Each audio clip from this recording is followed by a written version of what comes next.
This discussion explores how India is shaping its cultural, economic, and diplomatic presence worldwide, strengthening global partnerships, building resilient connections, and reimagining India's role on the international stage. It is now my pleasure to invite our panelists for the first panel to the stage.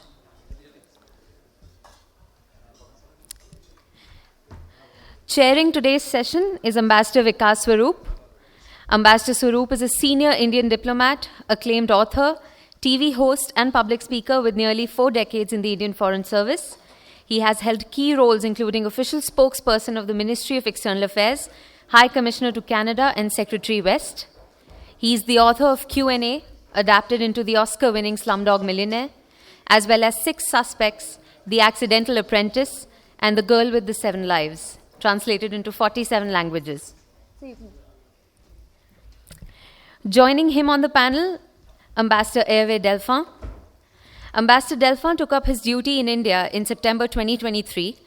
A French national and career diplomat, he served the European Union for over 30 years in various functions related to external policies. Before his current posting, he headed the policy planning department of the EU Diplomatic Service. During his career, he served in private cabinets of several European commissioners.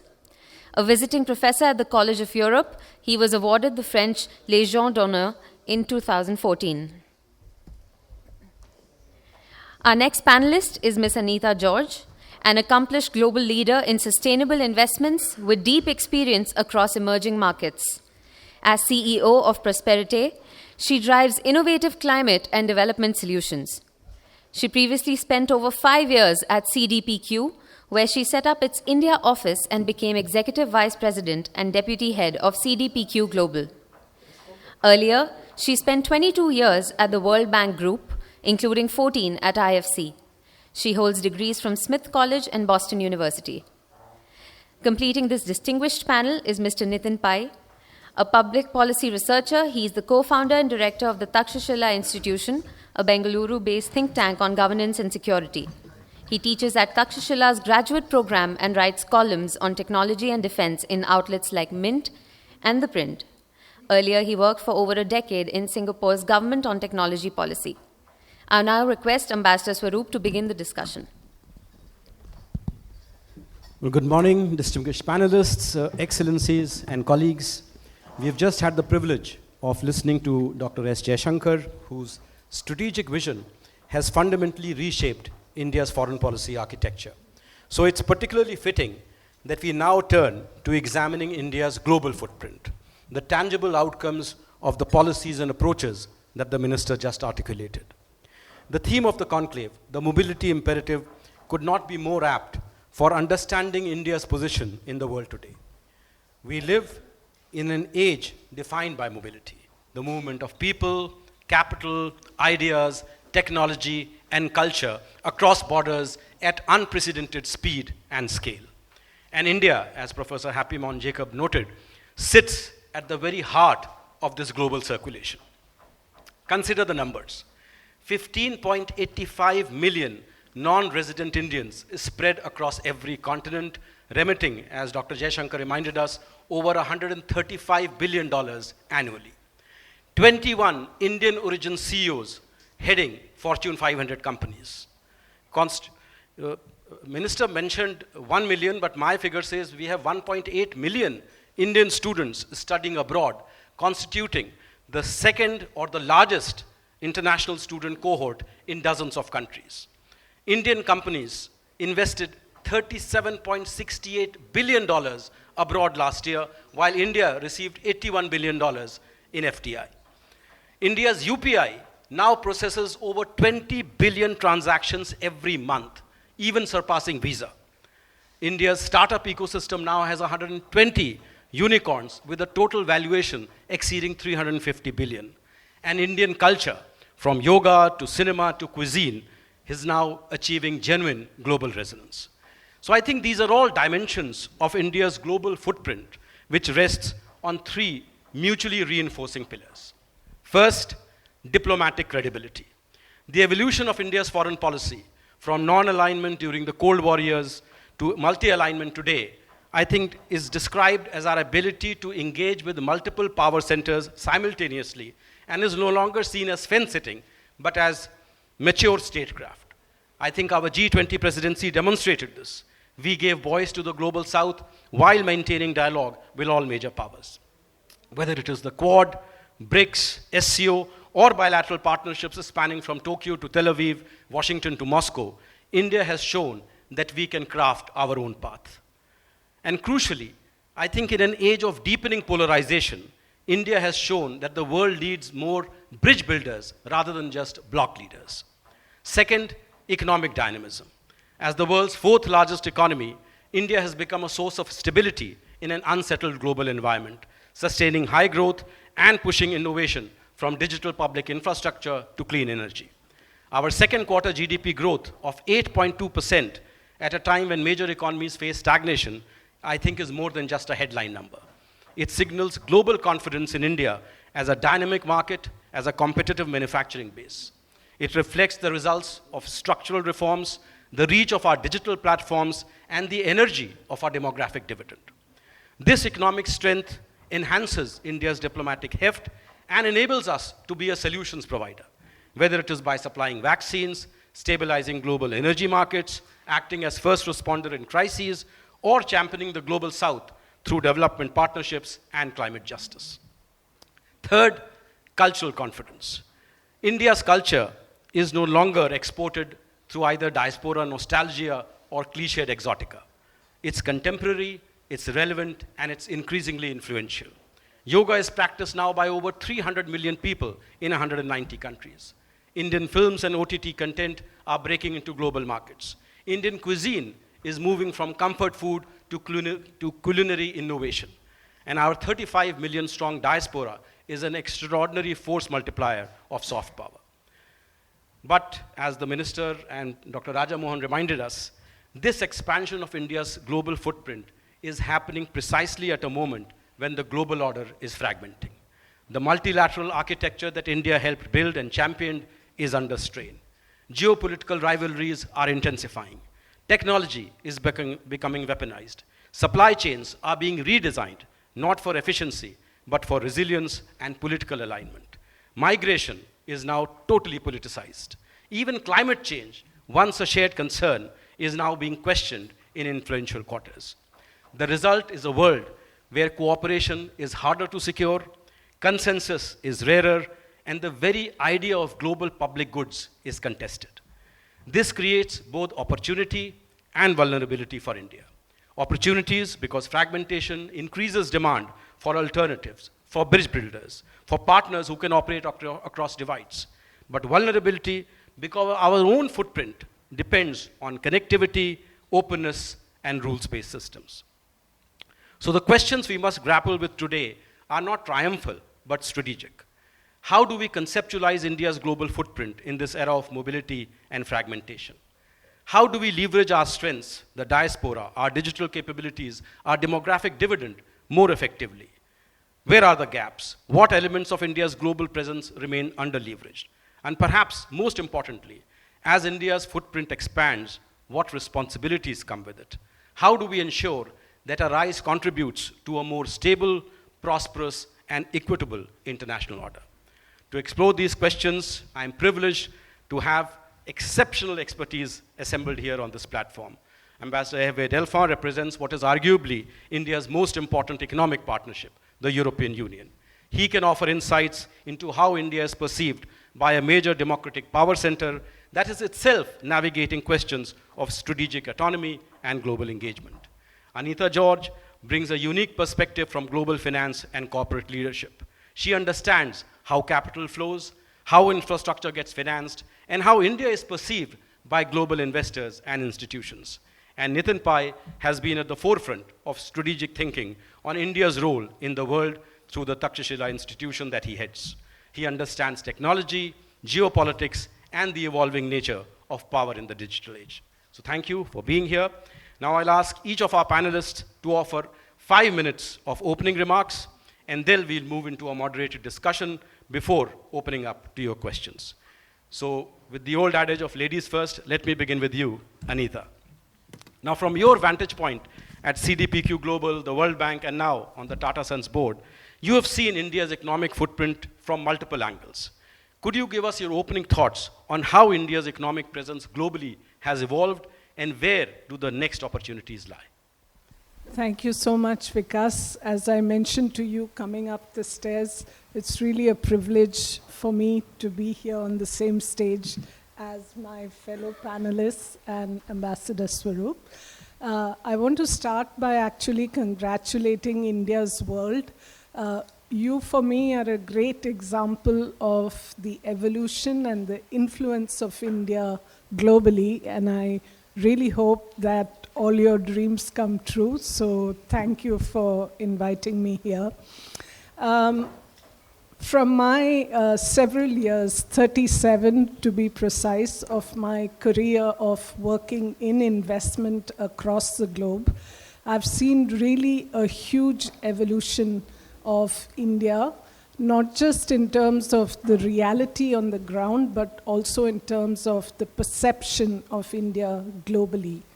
So as was mentioned, I've spent more than 22 years in the World Bank Group, and when I joined as a young professional, I was shocked because growing up in India, I thought it's the greatest place on earth, and we were just one more third world country.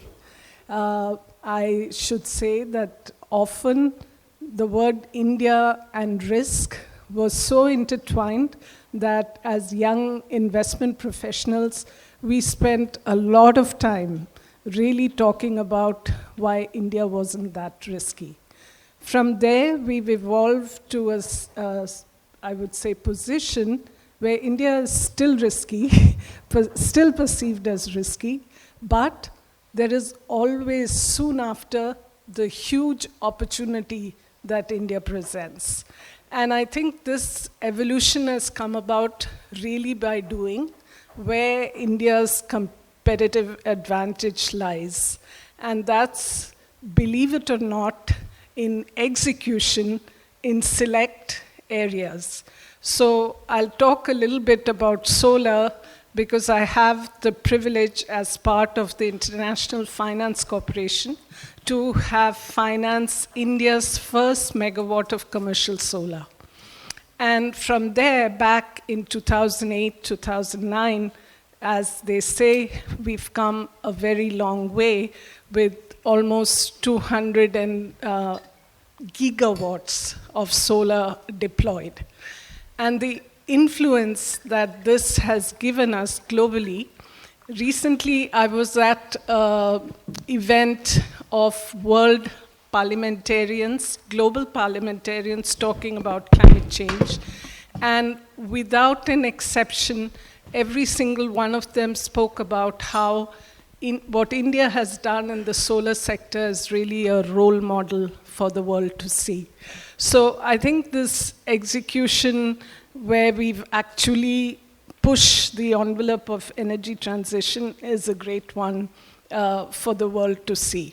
And coming side by side with it is the establishment of the International Solar Alliance, which today has 120 member countries who've signed up, which means that they see India's leadership in the area of solar deployment as recognized and valuable.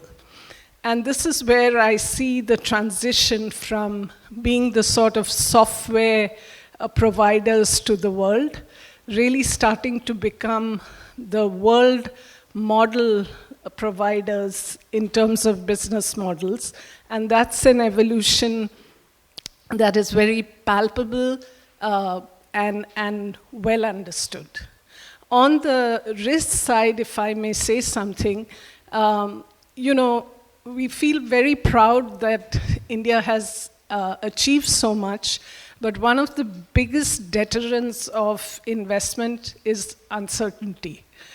In a world, of course, where uncertainty is like the mantra, if I may say, why do I mention uncertainty in the context of India and the world? really, when I've been with global investors like the Canadian pension funds, when we first started out, the only investment asset class was government paper and bonds issued by AAA rated Indian companies.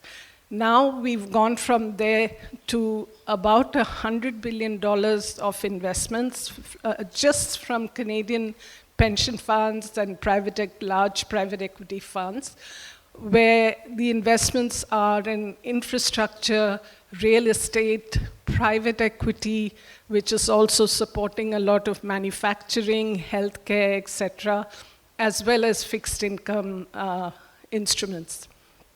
So I think, this evolution, especially from an investment point of view, is something that I've seen. And the only thing I would say is, to quote a famous Indian bureaucrat, Dil mange more, which means the heart wants more. And why I say that is because India has exponentially more potential to really influence the world through investments. Ambassador Swarup mentioned a few numbers, but really when I look at just a comparison, since we always compare ourselves with China, in recent years, the amount of investments coming into India and more importantly, the perception of India as an investment destination is definitely greater than for China. And I think this is really the moment for us, all of us, and I was wishing that Minister Jaishankar would stay, so that to give the message that the most important thing is policy consistency. And we've seen, unfortunately, time and again, a lot of pullback on excellent policies that have been put in place. And what that does is it really undermines that huge opportunity that we have. So I'll stop there. Thank you, Anita. Nitin, now you have thought deeply about how technology is reshaping global power. So in your opening remarks, could you frame for us how the nature of influence itself is changing in the digital age? It's, as AI, cyber capabilities, and digital infrastructure become central to geopolitics, what does this mean for how India should conceptualize and project power globally? Yeah, thanks. Glad to be here. The way we look at geopolitics today or human society today is that we are in the information age. For the first time, the global economy, global society is centered around the production, consumption, consequences of the spread of information. Right? Very different from 100 years ago when we were in the industrial age. So while politics, there was always technology in politics. So the first time, we are in a situation where both politics and geopolitics is for technology, by technology, of technology. Right? It's a very, very different world. And at the cutting edge of this world, it looks like you're almost on a different planet, right? Or an alternate reality. But there is also the old reality that, India has got diversity in various ways. In one way, we have time diversity. We have parts of the country who are in the 22nd century and parts of the country who are in the 16th century. So we have this entire diversity too. So we're in a very interesting place in the information age. Well, globally, I think there is a lot of flux. A whole lot of global geopolitical turmoil is driven by technology. For example, the fear of AI or the greed for success in the world of AI is driving a whole lot of geopolitical churn, investments, political positions, and so on. So I think the flux is still going to be around for the next few years, right? Maybe a decade or so. And we are not going to see order emerge until there is some kind of stability in the technological curves, right? Because we have multiple technological revolutions going on. You have AI, you have biotech, you have space, you have advanced computing, materials. So multiple things are moving at the same time. And I don't think we should expect any kind of stability in the next 10 years. Now, to the substantive part of the question, how does anybody get leadership in a world like this, right? A whole lot of attention of the media, in the public sphere, among investors, is to study what happens at the leading edge.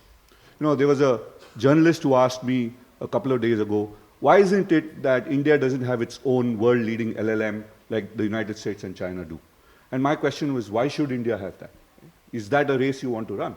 Because a whole lot of the conversation is what's happening at the leading edge. Who's got the fastest semiconductor? Who's got the best learning model? Who's got the best life science, gene editing technology? All that is fine. Definitely, it gives you an edge. It is a source of power and influence, but it's not the only source of power and influence. If you look at it, very few countries who run great airlines invented the jet engine or manufactured the jet engine. But they are fantastic airlines. And their economies are doing exceptionally well because they run efficient airlines. So who says that you've got to have that engine built in your country, or you need to have the intellectual property to build that engine entirely out of the materials dug out from your own country and so on, right? So how does value come? I think part of this is demonstrated by India in the last 3 decades, part of it by East Asia, is that technological influence comes also from being the most agile adopter. India has shown this, right? We didn't invent TCP/IP, but we have the best internet companies. We didn't invent the smartphone, but we have a very, very thriving m-commerce industry. And almost everybody in the country has a data-linked smartphone and knows how to use it. So agile adoption is one way. The second is, what do you do to make access to technology pervasive such that everybody has it and therefore unlocks the opportunities that the technology provides?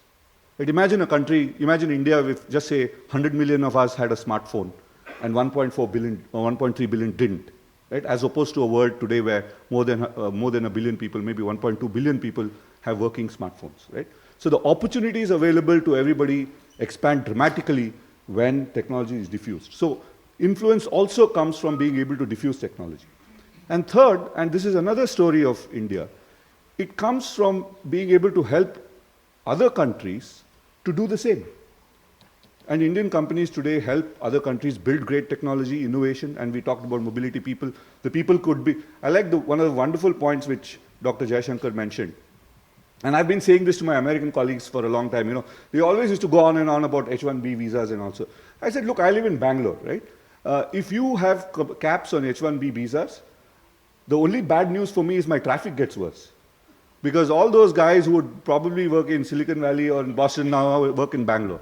But they pay their taxes in Bangalore, right? The property value in Bangalore goes up.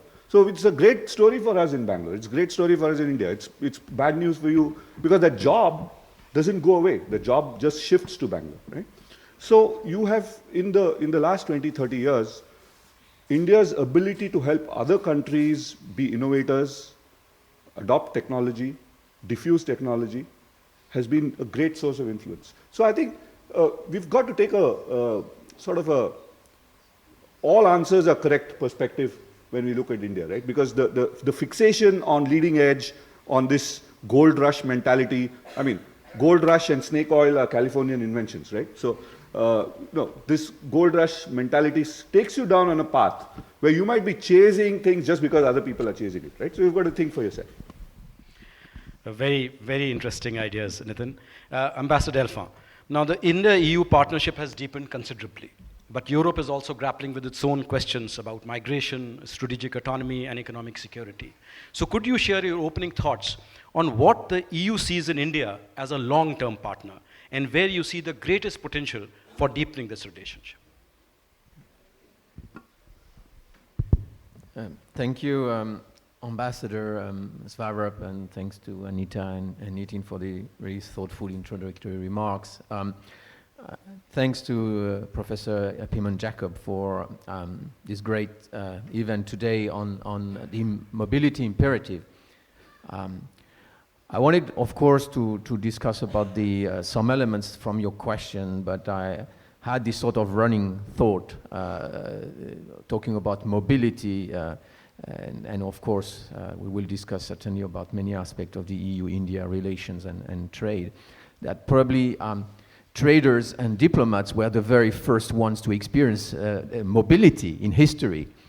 Usually traders came back with the goods, sometimes ambassadors came back with the head, carrying the head on their side because they have brought bad news or some things.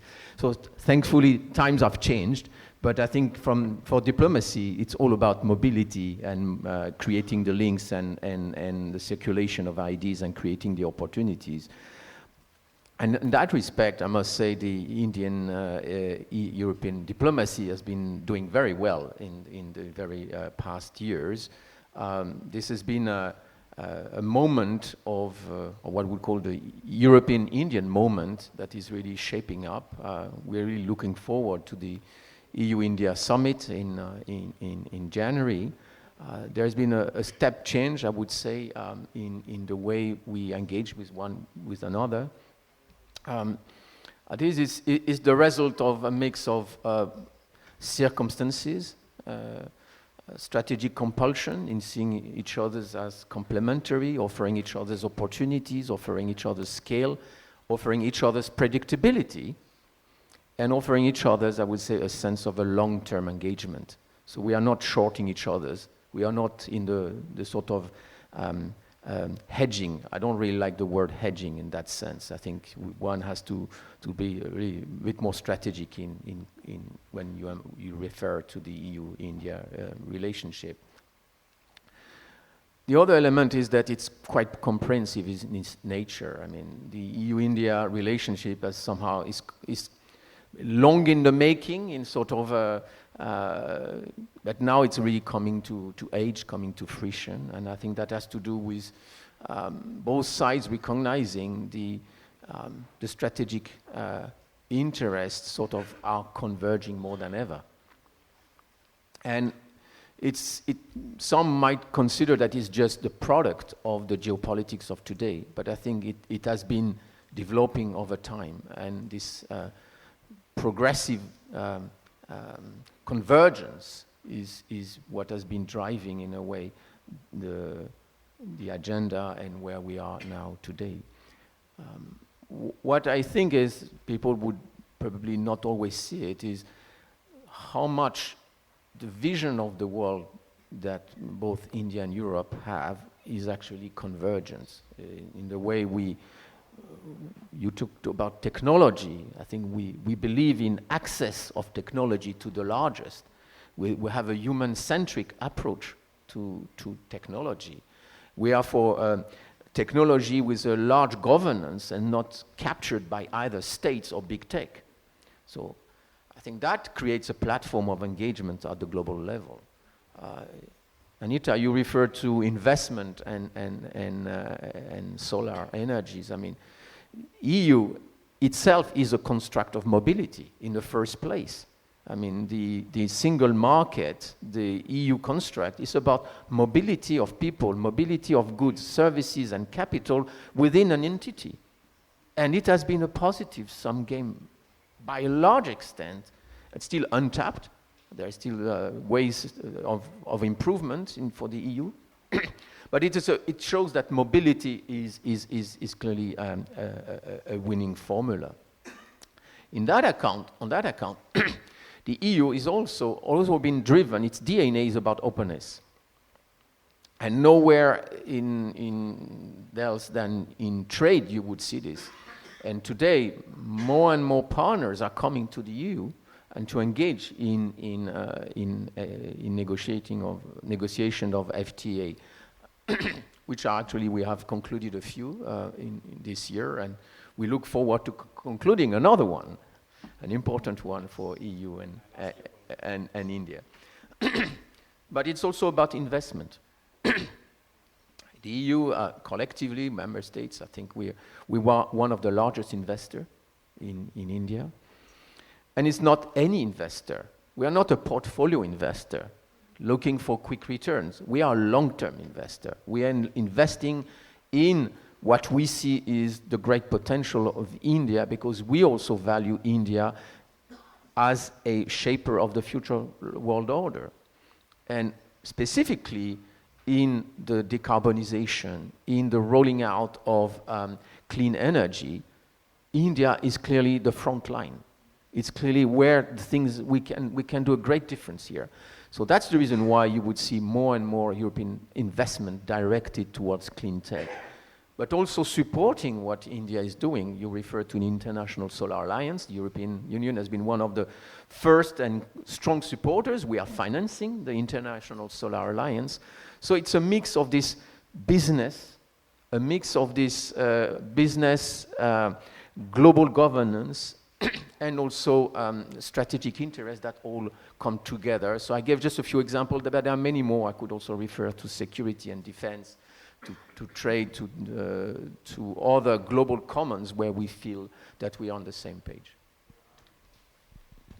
Thank you, Ambassador, and I'll return to you on the issue of the India-EU FTA shortly. Nitin, now let's start with the issue of strategic communication. China has the Belt and Road, a clear, recognizable economic brand. When people think of India's global role, what comes to mind? And what, according to you, are the biggest gaps in the way India's narrative is presented abroad, and how we can fill those gaps? You know, I have a different view from the conventional wisdom on this. And in a sense that my view has changed after being in the game for over 2 decades on this. I think branding in strategic communications in public diplomacy, I think, is overstated. The role of branding seems to be more important from what you want to signal to your domestic audience about what you're doing, rather than the influence it has on the countries that you're working with, right? So it might be something which certain governments feel a need to do, and other governments then feel a need to copy, because that seems to be the norm out there. So, for example, a Belt and Road Initiative, what does it mean for a country which is at the receiving edge of the Belt and Road Initiative? I mean, the branding doesn't mean much. If you're getting a good deal in terms of financing, in terms of infrastructure, it's great for you. If that deal goes sour, then it's not so great for you. So it's your connection with China or your connection with the United States when it comes to USAID and the others. The US doesn't have that many branded programs as much as China does. So I think a deeper reason why strategic communication succeeds in foreign affairs is really one of example, right? Because if you look at India even today, I think a lot of people around the world are thinking that how does this impossibly diverse country practice liberal democracy and seem to be growing at 8% and still hang together, right? There must be something there. Now, we don't go and advertise, and this is the Indian model, please copy this, we are democratic, we do none of that, right? There's no Delhi model which is out there on sale in a sort of warehouse of international models, right? In the World Bank or anybody. Nobody says this. But I think every country in the world, when they see someone being told of a Washington consensus or a Beijing consensus, they also see India and say, look, these guys seem to be doing something different. So I think what India offers, therefore, is not an Indian model, but something which says that you can have your own model and still succeed, right? And there are various ways you could do this. I mean, there are some things which India has done well, which you might want to take, and there are some things which India has not done so well, so you might want to avoid. So I was in Australia several years ago, I think the day after the Belt and Road Initiative got rebranded, right? So it was One Belt, One Road, and then they called it BRI. And they asked me, what would be India's response? And, on the spur of the moment, I said, look, the way I understand India, it's about many belts and many roads. There's no single belt and no single road. There's no way India does one thing in one way, and there's no way India will insist on other people doing one thing in one way, right? So I think that's where we are. The gaps, I don't see any, but what does trouble me is that we sometimes tend to take a page out of other people's books, presuming that that's something cool to do or that's something strong to do. Our strong suite is being,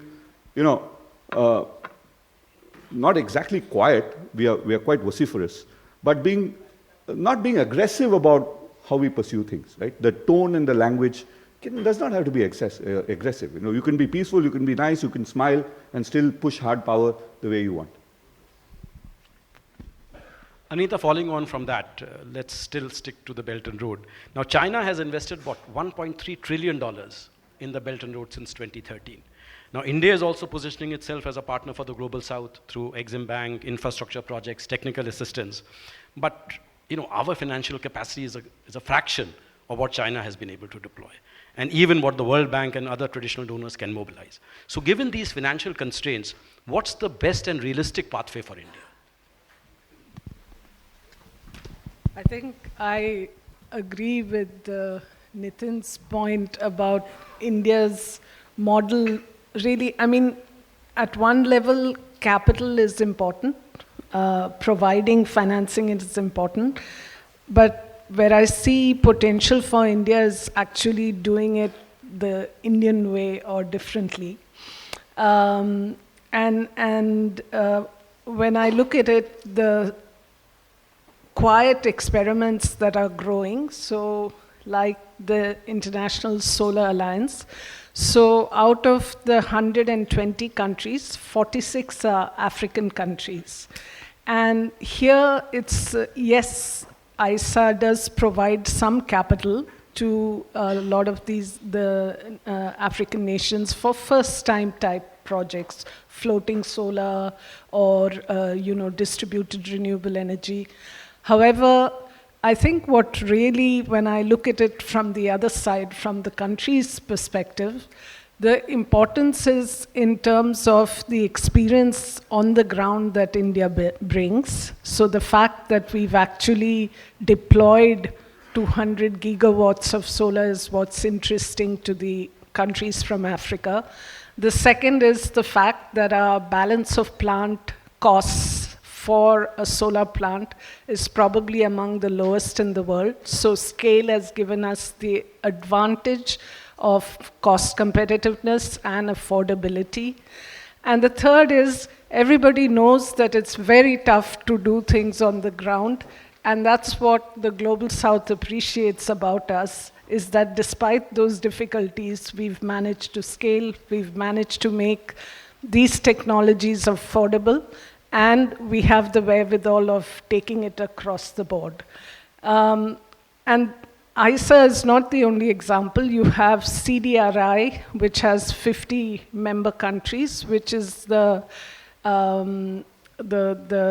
disaster... Coalition for Disaster Resilient Infrastructure. Yes, you know, and that's another one. We recently in the G20 announced the Global Alliance for Biofuels, and already they have 27 countries and 12 organizations signed up.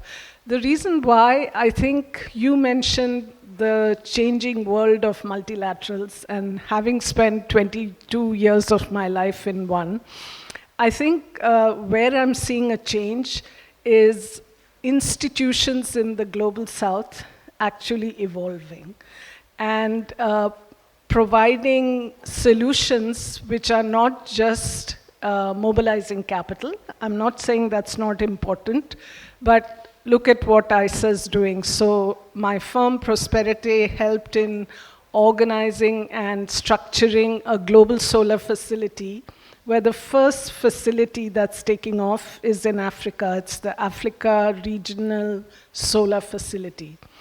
And this facility, the government of India has provided 25 million, it's still in process, but an in-principle approval, on the back of which we were able to mobilize money from the World Bank, money from the Nigerian Sovereign Investment Authority, money from philanthropy, so on and so forth.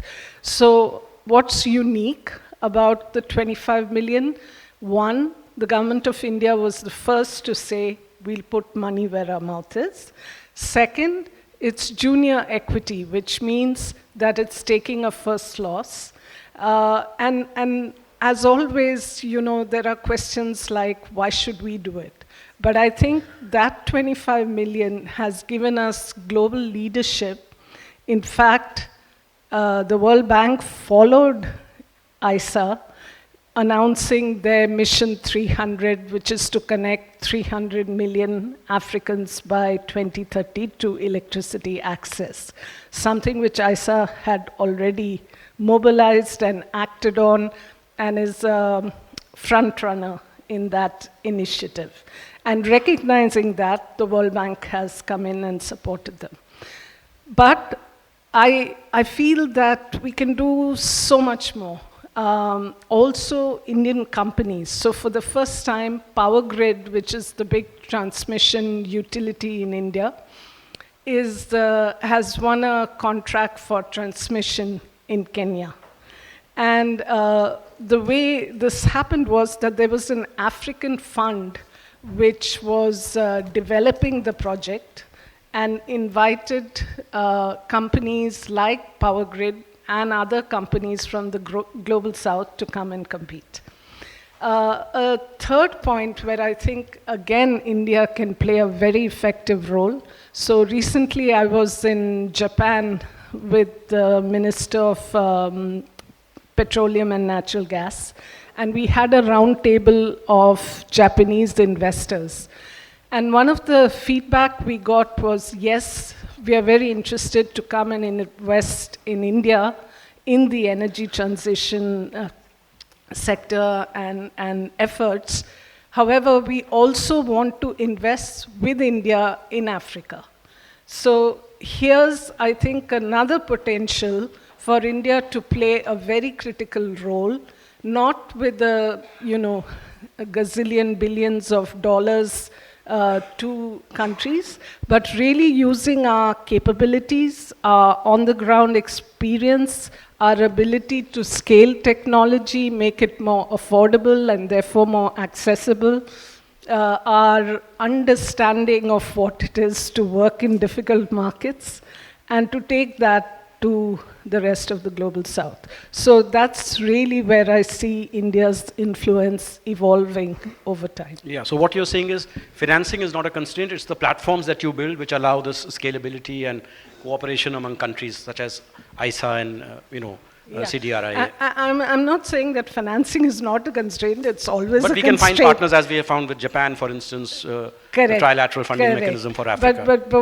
where India's comparative advantage lies, I mean, we can't compete with China or the US or Japan or the EU on capital, but we can definitely compete on knowing how to get things done. Exactly.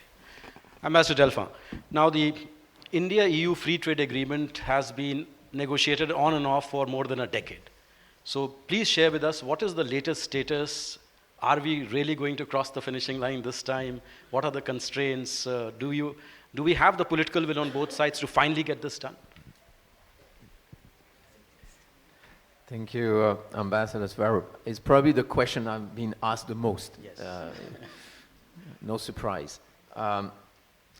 I mean, first, I would say it's not the same FTA negotiation as a decade ago. It's not a continuum. So please don't read this FTA negotiation through the lens of the past.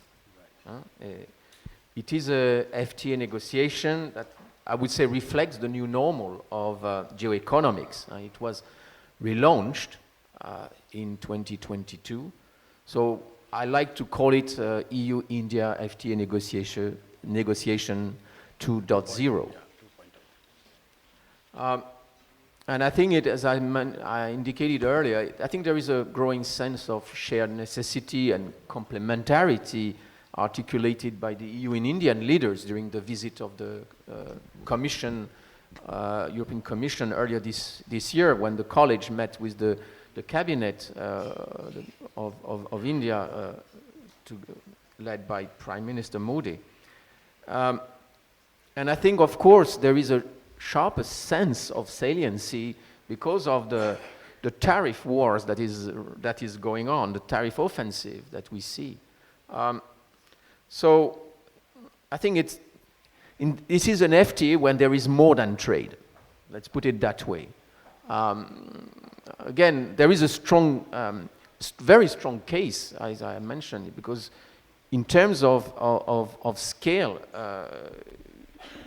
of our respective markets. I mean, if you think that EU and India combined is 25% of the world GDP, 25% of world demography, that's not nothing.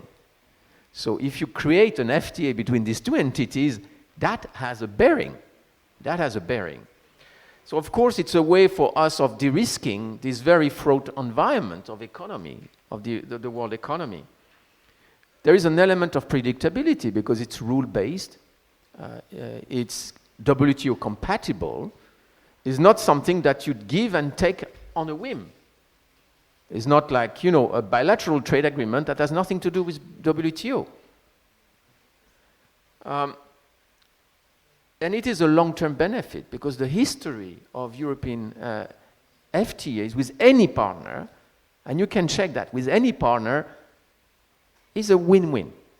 It's been mutually beneficial. Trade has grown, jobs have grown, investment have grown. So we are not in the zero-sum game. So call it the European art of the deal or whatever, but that's the reality. So that is why this FTA is so consequential. And no doubt there is a strong political commitment to conclude the FTA negotiations by the end of the year. And the negotiators now actually stopped at, in those of you who know about trade negotiations, there are rounds of negotiation.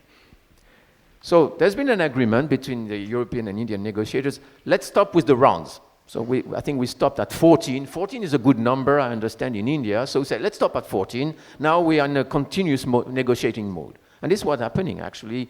As of tomorrow, you will have a 40 or so strong team of European negotiators coming to Delhi. And the Director General of DG Trade will meet Commerce Secretary Agrawal later during the weekend, and then Commissioner Shevkovich will meet with Minister Goyal. So it's a continuum, and they have made really progress. Okay, the arithmetics is, if you want to have the facts, is 11 chapters closed so far out of 23. Many more are almost at closing stage.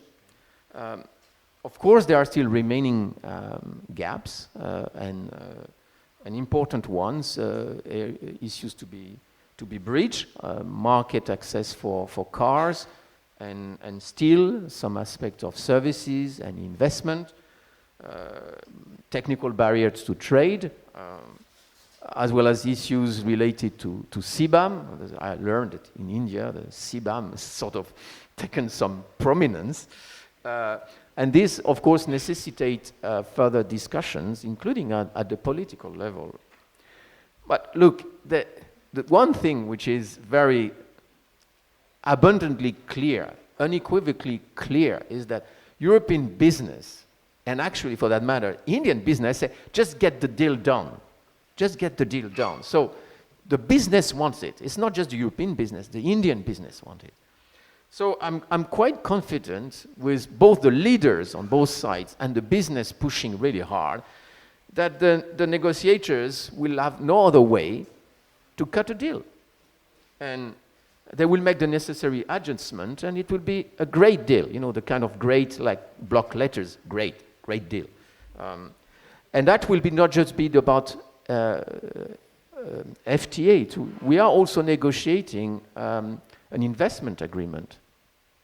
You were talking about investment.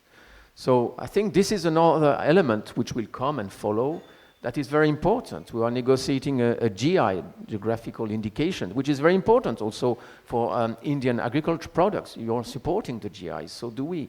So I think you take all this together, that will be an important plank into the overall EU-India agenda, and we look forward to have this FTA done. I think never ever, as the conditions have been there for having this FTA.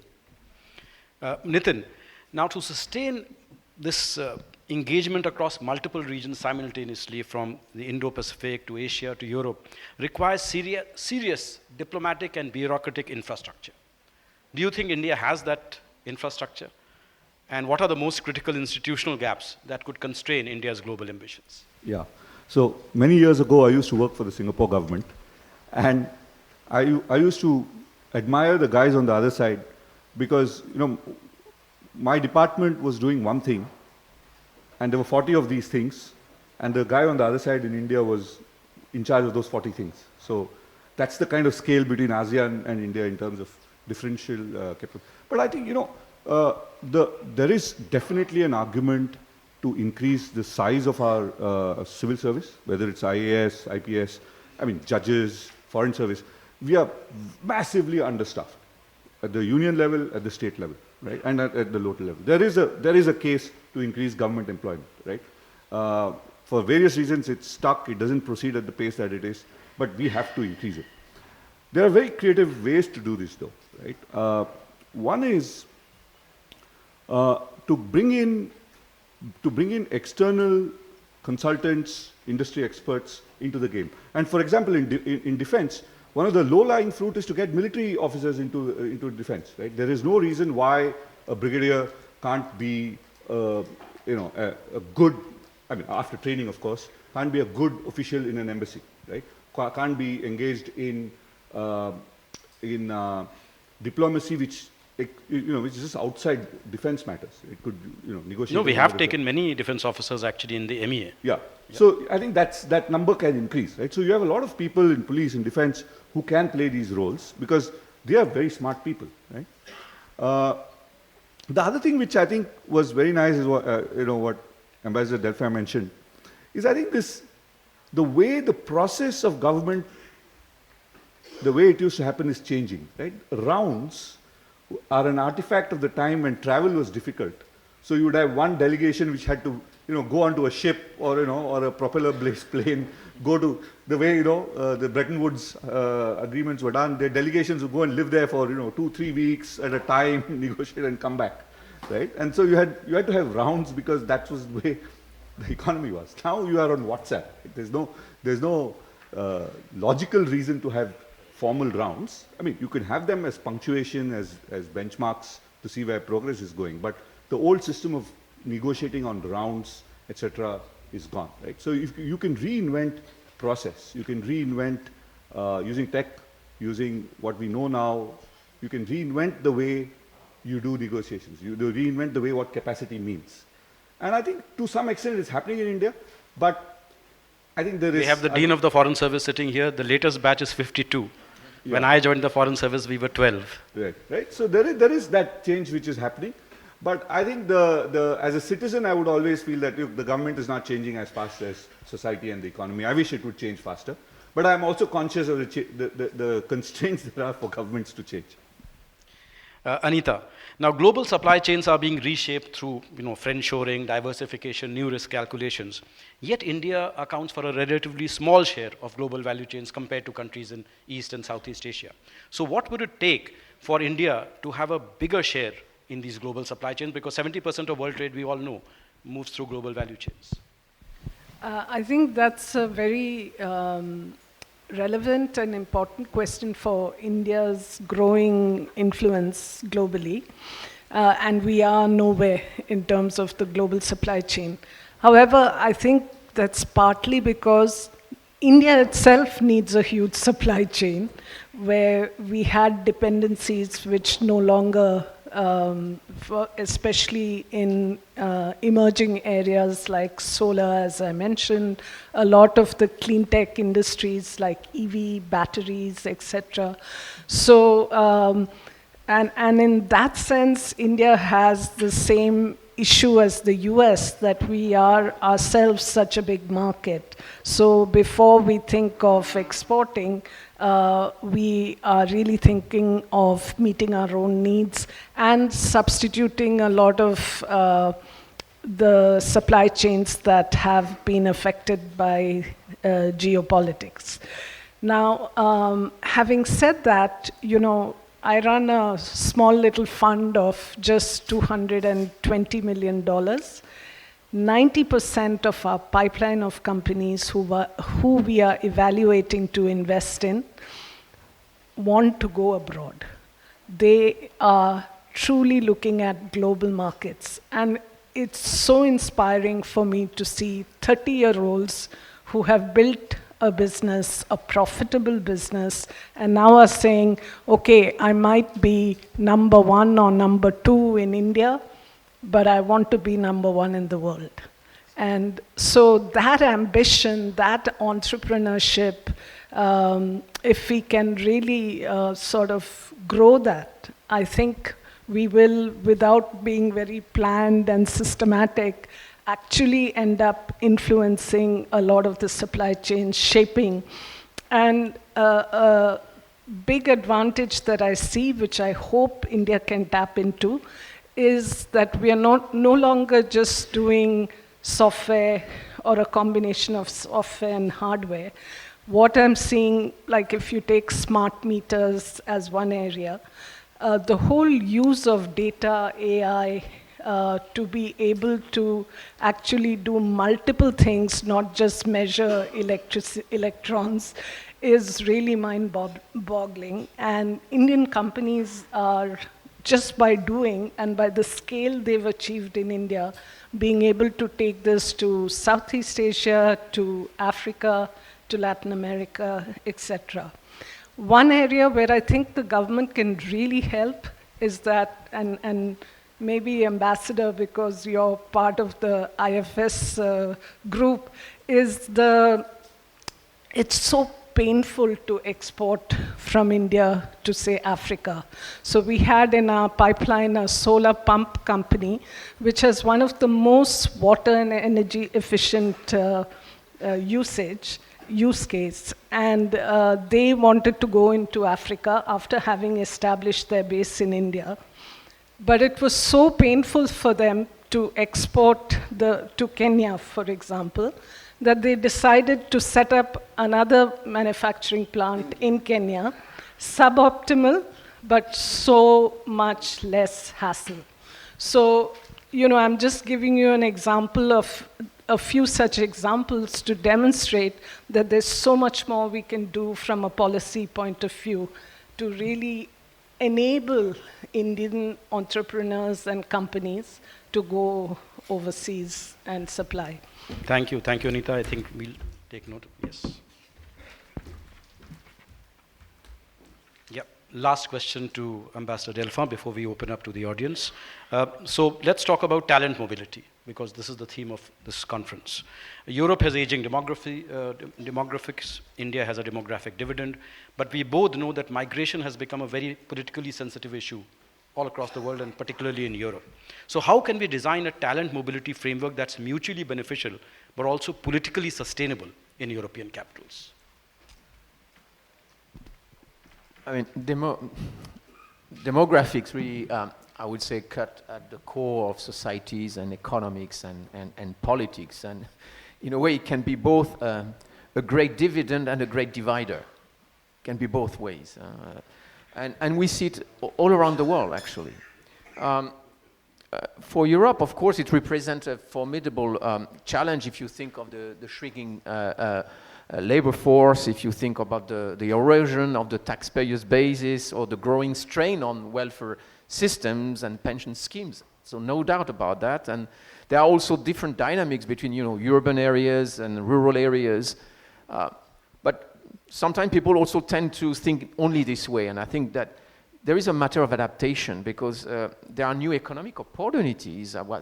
We are talking about, the gray gold, the new economics of aging society, new forms of consumptions, and adjustment that are also taking place in the job market. The legal working age is extended in line with the extension of the life expectancy, and also new forms of work. We are talking about reskilling and reskilling, the role of AI. So the job market will also change tremendously, and I think we are only discovering the tip of the iceberg. But this said, mobility and migration will remain essential to sustain several sectors in Europe, and where we have acute labor shortages, and ICT sector is a case in point.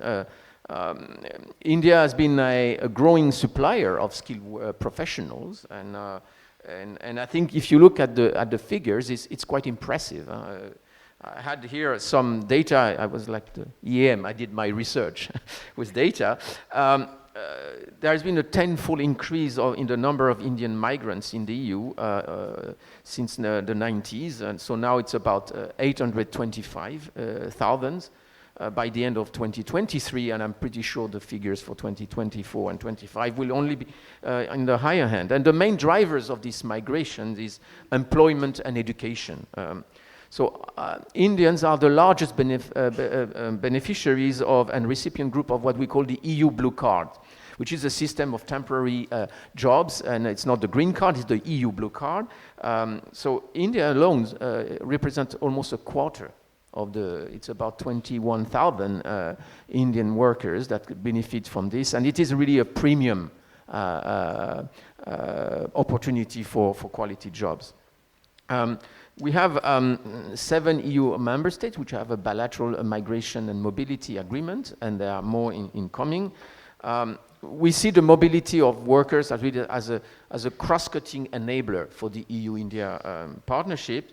And if you think and if you put it together with the FTA will be more mobility of trade, of goods, of investment, but also of people.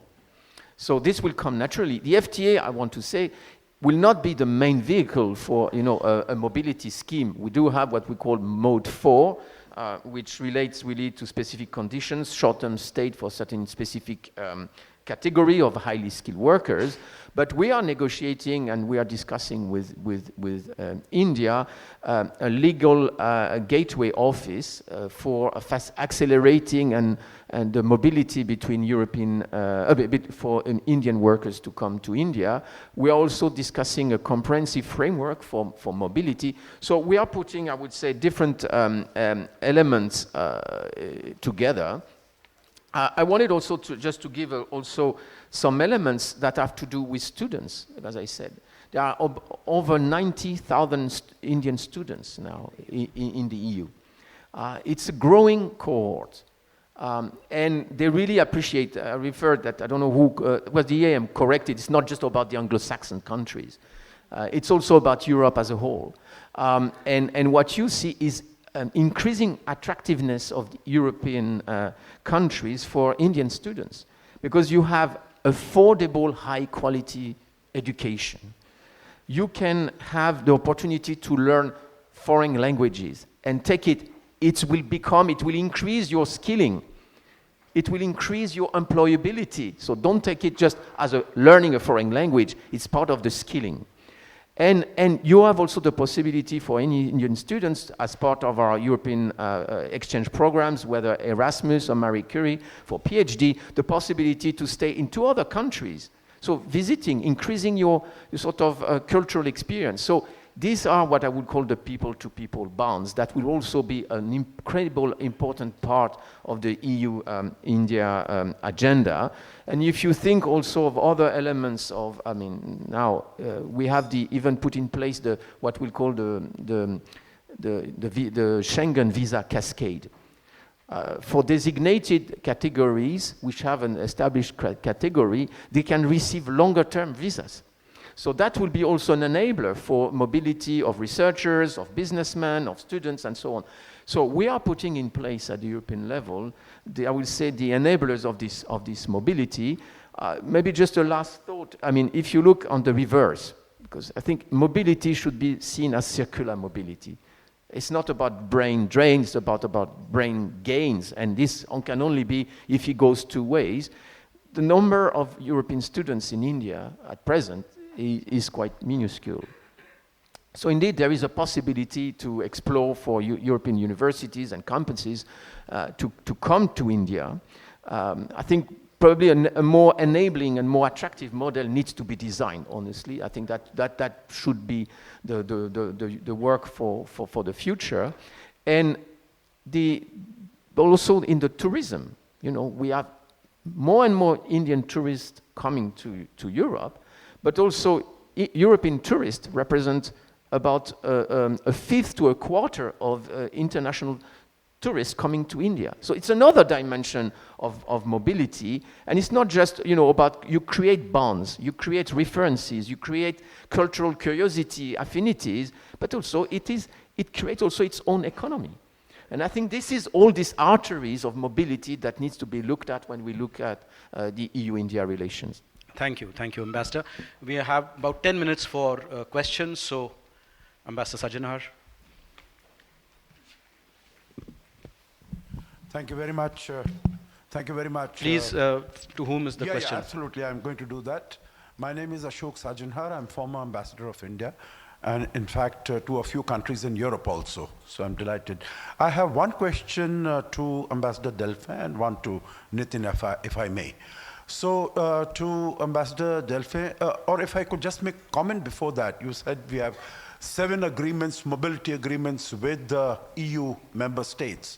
I was actually ambassador to Sweden when we signed the first migration and mobility agreement between India and Sweden. So I'm really happy that it has grown. My question to you, Ambassador Delphin, is do you see that India's relations with Russia have an impact on India's growing relations with the European Union? And if so, what can we do together to insulate that so that we don't in any way create obstacles as far as the movement of this partnership is concerned? Nitin, my question to you is, in response to a question from Vikas, you mentioned that our democracy, which has sort of, kept the country together, and our economy grows, we do well. The question is, do you think that is enough, or do we need to promote it in some way or the other? Because that was in response to a question on strategic communications that Vikas had asked. Do we need to brand it? Do we need to, I think people know it, but unless it is promoted actively or assiduously or in some way or the other, it sort of, tends to get put on the back burner or something. Thank you. Ambassador. Yeah, I mean, I think there was in the previous India's World event, I was on stage and I said, let's face it, we have a Russia question in the EU-India equation. And I think there is no way of, getting around that. I mean, there are two things. I mean, first, I think strategically, as much as we are converging, I think there's nowhere we have seen that we will align. Because, India is multi-aligned, and we also have our approach. And I don't think that's the name of the game, alignment. So there will be differences. How do we live and go around these differences? I think the first is understanding the respective, I would say, strategic and security predicament. I think in Europe, we need to increase literacy about India's strategic and security predicament in this specific geography.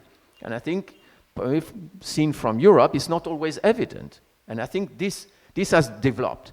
The same way, we really ask the Indian interlocutors and partners to also understand European security predicament, which has only grown more acute. There is a clear aggressor. Russia has been invading a neighboring country, and it's not now, I would say, trivial issues. We have an hybrid warfare which is waged. We have drones flying off, subsea cables cut off, disinformation operation, all this documented.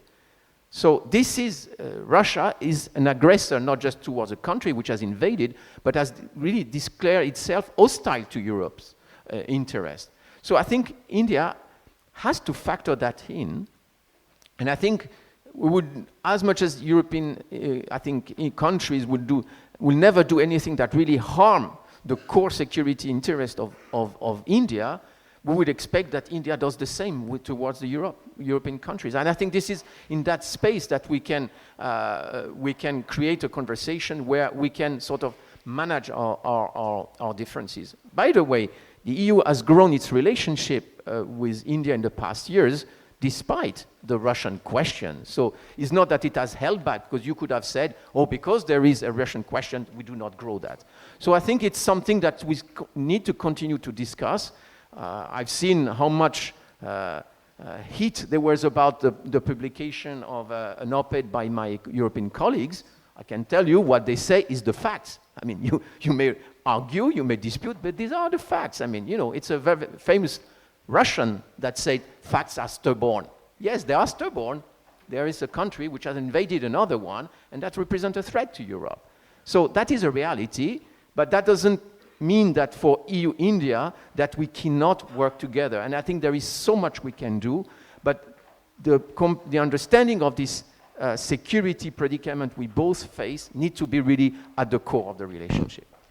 Nitin, Indian democracy needs to be globally branded. Yeah. I'll just give you an example which will sort of explain it. I don't know if it's a phenomenon here, but my daughter, who's a teenager, is a member of a Korean K-pop admirers group. And sometimes they meet up to watch that K-pop. And there are like 500 people they rent an auditorium and 500 people watch it at the same time. Recently discovered that my sister-in-law speaks fluent Korean because she's watching Korean television, right? So I think Korean culture, Korean interests, I mean, of course, we drive Hyundai cars and all of that. But I think the messengers of Korean power and Korean influence are Korean cultural exports, economic exports like cars, televisions, phones, and so on, and not the Korean government. Right? I think the governments around the world tend to be ham-fisted in communication because they're constrained. They are not the most savvy messengers of cultural memes. Right? That you leave that to society, leave it to musicians, leave it to the media industry, leave it to industry, products which make products and services, and good deeds which come from things like solar alliance, climate change, etc. So governments, I think, when they get in, there is always this underlying doubt of, is this propaganda? Right? They're saying this because it might be true, right? But they'll say, oh, this is propaganda. And that has a sort of a negative effect at the margin. So I would say, yes, government has a role, but the role is not so much to be front-footed and try to do the messaging itself, but to enable messaging from a whole lot of agents in society that would do it very, very well. India doesn't need messengers. We have 1 billion messengers who do it very, very well. Thank you. Just the last question, Ambassador Surendra Kumar.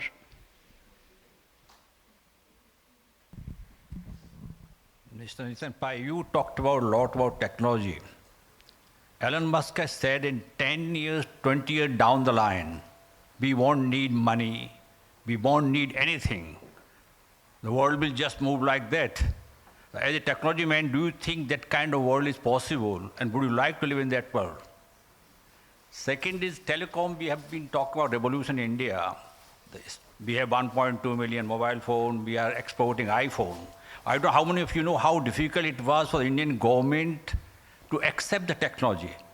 2000, 2001, I took 2 telecom ministers of India, Mr. Pramod Mahajan, Ramvilas Paswan, to Motorola headquarters technology and Lucent technology in Chicago.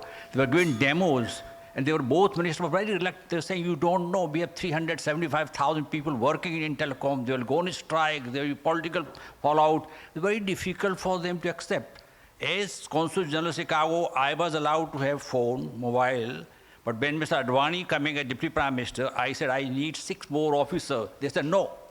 Ministry is having global view, and we will let you know. Please, first, Elon Musk question you can answer. I'm glad you brought out this thing. I think it's an important point to make at this. I think we have to be very careful of what we are seeing in the United States. I think the United States does great in innovation, but there is always this element of selling a dream, selling a gold rush to create an effect that this is going to change the world and therefore you better invest. So you get, huge valuations of companies. It's not just new. Billions of dollars of invested in companies. Valuations of companies are trillions of dollars, but they have, tens of millions of dollars in revenue. So there is a mismatch, and that is a game which is what I call the gold rush, right? It is a gold rush mentality. It's a gold rush business model, where initial investors invest a lot of money, there's a lot of valuation, then they lose their shirts, then people buy those assets at a lower price and then they make money out of it, right? That's the model that the US, and I think there's a huge amount of fear, uncertainty, and doubt which they try and sow into world populations to sort of amplify that business model. I think we should not be suckered by that, right? That yes, maybe 20 years later the work will change, more robots will take over. But the classical Indian way to that is that we just adapt to that change. We are not in that scale that 20 years later something is going to happen, so I need to plan of that. I don't think India does that, right? So on both sides, don't overvalue what people like Musk are saying, and second, don't worry too much about how India is going to do it, because India is a complex adaptive system. We adapt. Thank you. So thank you for a remarkably rich and wide-ranging discussion. Let me try to synthesize what we have heard and offer some closing reflections. So first, the very concept of global footprint is evolving. As Nitin emphasized, in the digital age, influence isn't just about physical presence, embassies, military installations, or infrastructure projects. It's about connectivity, platforms, standards, and the ability to shape how global systems operate globally. So when India processes 20 billion UPI transactions monthly and shares their technology with other nations, when millions of Indian developers contribute to global platforms, when our digital public infrastructure becomes a model for the global south, these represent genuine expressions of influence that don't fit traditional metrics. The footprint is increasingly virtual, distributed, and networked. Second, this moment of geoeconomic fragmentation genuinely presents opportunities for India, but opportunities don't automatically translate into outcomes. Anita was refreshingly candid about this. Yes, the world is looking for alternatives to concentrated dependencies. Yes, supply chains are being reconfigured, but being considered as an alternative requires credibility, manufacturing competitiveness, infrastructure reliability, regulatory predictability. She talked about consistency and bureaucratic efficiency, where an exporter could not even send items to Kenya. I think those needs to be resolved. But the good news, as I think she noted, is that India is being noted by the world for the climate commitments, the energy transition that is happening in India. I think that really represents a very, very positive outlook, because at a time when the world is heading for 1.5 degrees centigrade global warming, the fact that India is doing its bit, and in fact is probably the only G20 country on track to meet its Paris climate change agreements, commitments, is very, very important. Third, that partnerships in a fragmenting world become even more valuable. Ambassador Delfa's insights highlighted that in a world where blocks are hardening and trust is eroding, relationships based on shared values and mutual respect become premium assets. The India-EU partnership isn't just about trade numbers, it's about two major democratic polities finding common ground on technology, governance, climate action, and multilateral reform. I think his point about talent mobility was particularly important. Europe needs skills, India has a demographic dividend, but designing frameworks that are politically sustainable in Europe and in European democracies, while providing opportunities for Indian talent, requires sophisticated policy innovation. And fourth, I think that culture is no longer ornamental to foreign policy, it's central. So I think with these, the time has come for us to conclude this particular segment. I want to thank all three of our panelists, Ambassador Delfa, Anita George, and Nitin Pai, for their very illuminating insights on a varied number of subjects, which help basically outline the global footprint of India. And with that, I'll hand over the mic back to Amin. Thank you to our panelists.